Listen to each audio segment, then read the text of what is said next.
नमस्कार, मैं हूं प्रमोद और आप देखना शुरू कर चुके हैं दी सड़कनामा.com। इस वक्त मैं मौजूद हूं सिरसा जिले के गांव गिगोरानी में। और चूंकि मेरा आना यहाँ इसलिए हुआ है कि यहाँ पे नर्सरी है जो हरियाणा सरकार से मान्यता प्राप्त है, वर्णिका नर्सरी है, और जहाँ पे हज़ारों की संख्या में जो पौधे हैं वो पूरी तरह से तैयार हैं। और इस बार चूँकि सिट्रस में किन्नू के साथ साथ जो माल्टा है उसका भी ग्राफ तेज़ी से बढ़ रहा है इस इलाके में। और इससे पहले भी हमने आपको दिखाया था कि ये जो इलाका है जहाँ बालू मिट्टी है, बालू रेत में, यहाँ पे काफ़ी ऐसे जो किसान हैं, युवा किसान हैं, जिन्होंने ये कहूँगा कि प्रॉपर तरीके से प्रगतिशील ऐसे बाग लगाए हैं और आमदनी भी लाखों में ले रहे हैं। ऐसे ही एक किसान हमारे साथ इस वक्त मौजूद हैं।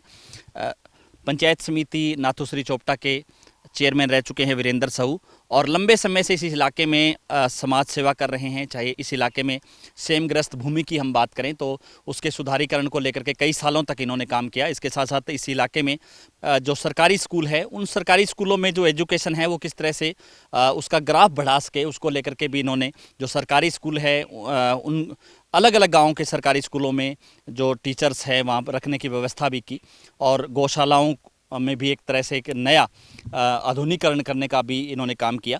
और इन दिनों जो कि नर्सरी है उसमें अपनी ये पूरी सेवाएं दे रहे हैं। और ये नर्सरी है किन्नू के साथ साथ, क्योंकि इस इलाके में किन्नू है वो सीडलेस का पौधा इन्होंने लगाया, क्योंकि अब काफ़ी संख्या में यहाँ पे जो है नए किसान हैं वो सीडलेस किन्नू के पौधे हैं वो लगा रहे हैं, बाग भी लगा रहे हैं। लेकिन आज यहाँ पे सीडलेस किन्नू के साथ साथ जो माल्टा की कई वैरायटियाँ हैं वो अच्छी तरह से डेवलप ये कर रहे हैं।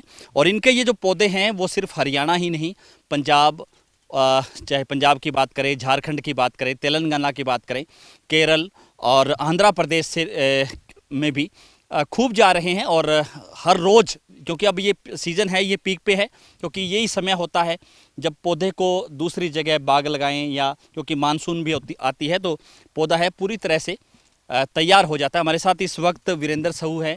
वीरेंद्र जी, बहुत बहुत स्वागत आपका। नमस्कार प्रमोद भाई, आप दूसरी बार विजिट करने के लिए आए, इसके लिए आपका बहुत बहुत धन्यवाद जी। जिस तरह से आपने बताया कि किन्नू के सीडलेस की दुनिया में आपने किन्नू के मामले में एक नया आयाम स्थापित किया, काफ़ी संख्या में जो किसान हैं वो सीडलेस किन्नू की तरफ जा रहे हैं, लेकिन इसके साथ साथ माल्टा की तरफ भी किसान बढ़ रहे हैं। आपने माल्टा की कितनी वैरायटियों के पौधे यहाँ पे तैयार किए हैं, क्या कुछ लक्ष्य है आपका? प्रमोद, इसमें 5 वैरायटियां हमने लक्ष्य रखा है, क्योंकि मेरा एक सोच है कि जो मेरे पास मदर प्लांट है उसको ही मैं लेके आगे चलूं। क्योंकि जब हम आंखों से जो कोई चीज़ को करते हैं, हम किसान हैं, और किसान के नाते मेरा दायित्व बनता है कि मैं अच्छे से अच्छे पौधे किसानों को दूं। और मेरा ये 20 साल का अनुभव है, और इस 20 साल के अनुभव को मैं जितना युवाओं को दे सकता हूँ, जितना किसानों को दे सकता हूँ, ये मेरे लिए बड़ा भाग्य और पुण्य का काम है। और हम पौधे वो दे रहे हैं जो मतलब मैं ये कह सकता हूँ फल वाले पौधे हैं। ये तीनों माल्टा की वैरायटी और दोनों किन्नू की वैरायटी। इससे क्या फ़ायदा होगा? इससे फ़ायदा ये होगा, किसान की आय तो बढ़े ही बढ़ेगी, और इसके साथ साथ फ़ायदा ये होगा कि पर्यावरण जो एक बहुत गंभीर मुद्दा आज हम देख रहे हैं, जो कोरोना में देखा कि ऑक्सीजन के लिए हमारे जो एक एक संबंधी मित्र मतलब तरसते रहे, और मतलब ऑक्सीजन की बहुत कमी हमें दिखाई दी। तो मैं कह सकता हूं कि पेड़ पौधे ही हमें ऑक्सीजन दे सकते हैं। तो ये पेड़ ऑक्सीजन भी देंगे और ये पेड़ फल भी देंगे और किसान को समृद्ध करेंगे। तो इसमें हमारी 5 वैरायटियां हैं। 2 वैरायटी मोस्टली हैं किन्नू की और 3 माल्टा की, जिसमें एक आता है रेड, जो बिल्कुल जैसे ठंड बढ़ेगी तो उसका जो जूस है, अंदर का जो भाग है, वो बिल्कुल ब्लड की तरह लाल हो जाता है, इसलिए इसको रेड माल्टा बोलते हैं। और दूसरी वैरायटी मौसमी नुमा मतलब जाफा की वैरायटी है, वो भी अंदर से पीला गुद्दा होता है और बहुत अच्छी वैरायटी होती है जूस के मामले में, अच्छे न्यूट्रेंट होते हैं उसके अंदर। और एक नई वैरायटी अब और आई है माल्टा के अंदर, उसको हम डेजी के नाम से जानते हैं। उस वैरायटी में क्या होता है कि जैसे माल्टा तो है ही है, उसके साथ किन्नू की तरह कलर आता है, और जूस बहुत प्रॉपर अच्छा था। ये तीनों वैरायटियाँ हमारी 10वें महीने में पक्के तैयार हो जाती हैं। तो किसान को कहने का भाव है कि 10वें महीने में ही उसके पॉकेट में पैसा आ जाता है। उसके बाद में किन्नू का चलन शुरू होता है। किन्नू हमारा 11वें महीने से लेकर और फिर आज तीसरे चौथे महीने तक भी बिकता है। यानी मैं कह सकता हूँ 6 महीने हम किन्नू को प्रॉपर मार्केटिंग कर सकते हैं। तो पहले हमारा जो परंपरागत किन्नू होता था सीड, जिसमें सीड बहुत होते थे, 25 से 35 सीड होते थे, तो वो लिमोटिन पदार्थ उसमें निकलता है, जो कड़वापन होता है। उससे क्या होता है कि हमारे जूस की प्रोसेसिंग नहीं हो सकती। कैलिफोर्निया में हर टेस्ट बिगाड़ देता है। कैलिफोर्निया, अमेरिका में, पाकिस्तान में भी अब सीडलेस किन्नू की मांग या पौधे पौधे ज़्यादा वहाँ तैयार हो रहे हैं। तो हमने भी एक ऐसा प्रयास, मैंने विजिट लगातार होते रहते हैं, तो मैंने लुधियाना एग्रीकल्चर यूनिवर्सिटी है उसमें देखे सीडलेस किन्नू के, और वहाँ से मैं मदर प्लांट ला के और यहाँ अब 2 साल से हम ये पौधे दे रहे हैं। और ये जो हमारी नर्सरी है इसको भारत सरकार के एक NHB बोर्ड है, कृषि विश्वविद्यालय कृषि बोर्ड है NHB, इसके तहत हमारी छोटी गुड़िया उसके नाम से हमने नाम स्थापित करवाया है, वर्णिका सहू फ्रूट नर्सरी के नाम से। तो ये इसको भारत सरकार के कृषि बोर्ड से भी मान्यता मिल चुकी है। तो बाकी कहाँ जा रहे हैं आपके ये पौधे? जिस तरह से बताया कि माल्टा का क्रेज एकाएक से बड़ा है यहाँ पे, इस इलाके में किन्नू पहले होता था, उससे पहले अमरूद, हिसार सफ़ेदा, और अब ये माल्टा के यानी सिट्रस की तरफ बढ़ रहे हैं। इसी इलाके में बालू मिट्टी में कितना कि ये ठीक ठाक उग पाता है, कितनी की आमदन ले सकते हैं, क्या कहेंगे? इसका जो हमारे पास जो डिमांड आ रही है मौके पर, वो पूरे भारत से आ रही है। पिछली बार तो हमने प्रधानमंत्री जी का जो कॉन्स्टिट्यूंसी है वाराणसी तक पौधे भेजे हैं। अभी कल आज ही छत्तीसगढ़ पौधे जाएंगे, 650 पौधे छत्तीसगढ़ जा रहे हैं 5 वैरायटियों के। उस धरती पर वो लगा के देखेंगे, अगर कामयाब होते हैं तो फिर आगे बढ़ाएंगे उनको। और इसके अलावा ये देखो आंध्र प्रदेश बाई ट्रेन जाएंगे, यहाँ से दिल्ली से ट्रेन जाएंगे। इसके बाद मध्य प्रदेश से एक CEO है, वो बाई एयर लेके जाएंगे पौधों को। और केरल से भी मेरे पास डिमांड आई है, और राजस्थान के जैसे कोटपुतली में, सिक्कर में, इसके अलावा झज्जर में, अपने अमेरिका में एक हमारे आपके सोशल मीडिया के माध्यम से एक हमारी फ्रेंडशिप हुई, और वो ओल्ड एज हमारे पिता तुल्य हैं, वो 2000 पौधे लेके जाएंगे यहाँ से। और जज्जर उनका फार्म है कि वो कैलिफोर्निया में रहते हैं, उन्होंने उस चीज़ को देखा और उन्होंने देखा कि इंडिया में भी सीडलेस किन्नू है, तो वो बड़े प्रसन्न हुए। उन्होंने मेरे से व्हाट्सएप कॉल की और 2000 पौधे वो अगस्त में लेके जाएंगे। इसी हिसाब से हर क्षेत्र में अपने पौधे जा रहे हैं।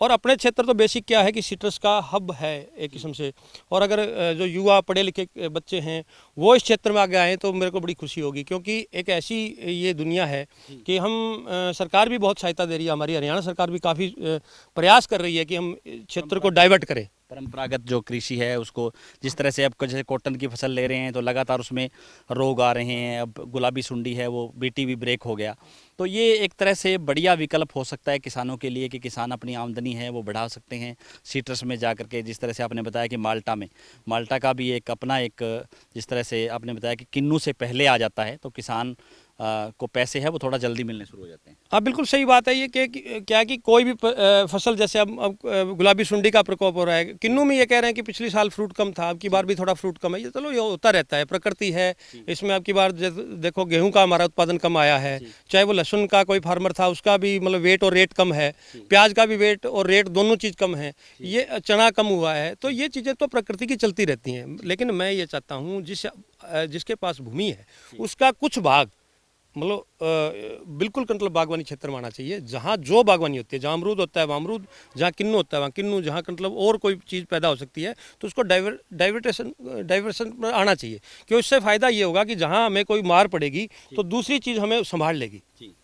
वीरेंद्र, जिस तरह से हमने पहले देखा था तो आपने ये जो पॉली हाउस है पूरी तरह से अब तैयार कर दिया है, इसका कितना फ़र्क पड़ता है अगर ये पौधे अगर आप बाहर रखें या इसमें रखें, कितना ये कम्प्लीटली इंडो इजराइल प्रोजेक्ट है हमारा, मांगियाना में इंडो इजराइल प्रोजेक्ट चल रहा है, उसके तहत ये चीज़ है। इसमें क्या होता है कि जो पौधे होते हैं उनकी वेजिटेटिव ग्रोथ एक जैसी समान आती है, और ये नीचे बजरी रखी हुई है और उसके ऊपर पॉली बैग है, हर बार मिट्टी अलग से आती है, तो नीमोटोड तो जीरो होता है, इसमें नीमोटोड कहीं नहीं आता। और इसकी जड़ें पॉली बैग में बहुत अच्छी घूमती हैं, बड़ा पॉली बैग है, जहाँ से हम पौधा लगाएंगे वहाँ से पौधा चलेगा, बहुत शानदार पौधा चलेगा, तीसरे साल ये पौधा मतलब फ्रूट देगा। और आप देख सकते हो ये 4-वे पानी का इतना बचाव है कि ये देखो सारा मतलब 4-वे सिस्टम से मतलब इसमें पानी जाता है, न्यूट्रिएंट है सारा 4-वे से आता है। ये हर एक पॉली बैग में अंदर ये 4-वे लगा हुआ है, और ड्रिप इरिगेशन से सारा जो सिस्टम है एक साथ चलता है। अगर गर्मी बहुत ज़्यादा हो तो ये जो आपके जो ऊपर लगे हुए हैं ये फोगर सिस्टम, इससे मतलब पानी मतलब इससे हम देते हैं, तो ताकि भाप बन के मतलब थोड़ा सा इसको मॉइस्चराइजर आता है और उससे मतलब पौधे नमी बरकरार रहती है। ये बहुत अच्छा सिस्टम है सरकार का, और हम इंडो इजराइल सिस्टम से कंट्रोल चल रहे हैं। मांगियाना भी मेरा लगातार विजिट होता है।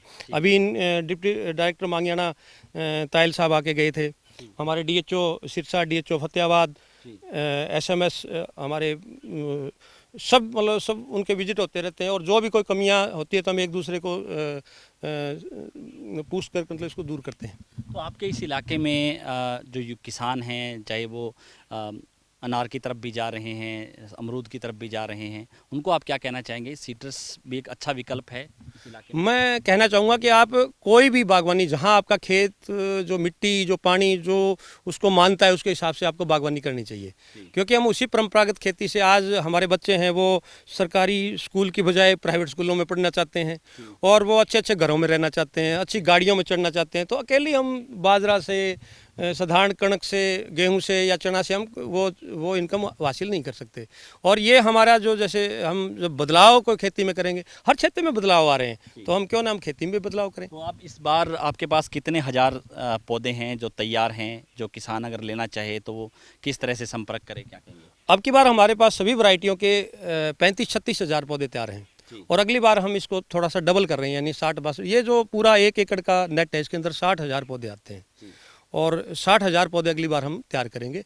और क्योंकि इसकी डिमांड बढ़ी है, तो हम सोचते हैं कि हर किसान को ये पौधा जाए। इस बार टेम्परेचर थोड़ा बड़ा है, तो जो बाग हैं, किन्नू के बाग हैं, माल्टा के बाग हैं, उसमें भी कुछ किसानों ने कुछ बताया कि फूल है उसमें झड़ा है, यानी कि उत्पादन कुछ कम होगा। तो ये इसके पीछे बड़ा कारण क्या मानते हैं आप? ये थोड़ा ग्लोबल वार्मिंग का ही कारण है। जैसे समय से पहले टेम्परेचर बढ़ गया, इसकी वजह से मतलब तापमान बढ़ने से उसके फूल का टाइम था, और फूल कुमला गया, और मतलब हमारा उत्पादन गिरा है। लेकिन मैं एक बात प्रमोद कहना चाहूँगा कि हम ड्रिप इरिगेशन से अगर सिस्टम को करते हैं ना, तो बिल्कुल ये नहीं है कि हमारा पूरा नुकसान होगा। मैं इसी फील्ड में आपको दिखाऊंगा, ऐसे ऐसे पौधे हैं हमारे, कि 1-2 पौधे नहीं है, पूरा फील्ड आपको दिखाऊंगा कि 1.5 क्विंटल तक भी आज फ्रूट है इसमें।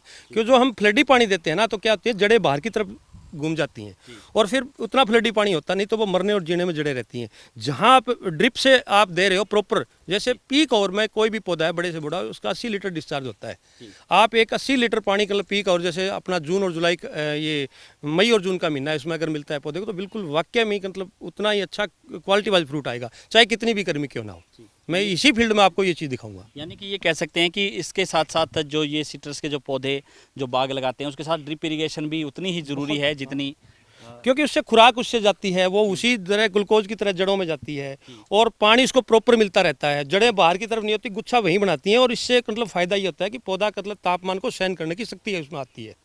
जिस पौधे को, जिस बच्चे को हम जिस हिसाब से रखेंगे, वो पौधा या बच्चा उसी हिसाब से मतलब डेवलप होना शुरू हो जाता है। धन्यवाद। तो ये थे हमारे साथ वीरेंद्र साहू। लगातार हमारे साथ बने रहिए, और आप भी अगर सिट्रस में कुछ करना चाहते हैं या बागवानी की खेती करना चाहते हैं, तो आप भी हमें अपनी राय है वो कमेंट सेक्शन में ज़रूर दीजिएगा, ताकि अगर कोई सवाल आपके हैं तो भी आप ज़रूर लिखिएगा, ताकि उन्हीं सवालों पे, वो आपकी उन्हीं जो है कमेंट्स पे हम अगली वीडियो में भी तमाम जो जानकारी है वो दे पाएँ। बहुत बहुत शुक्रिया।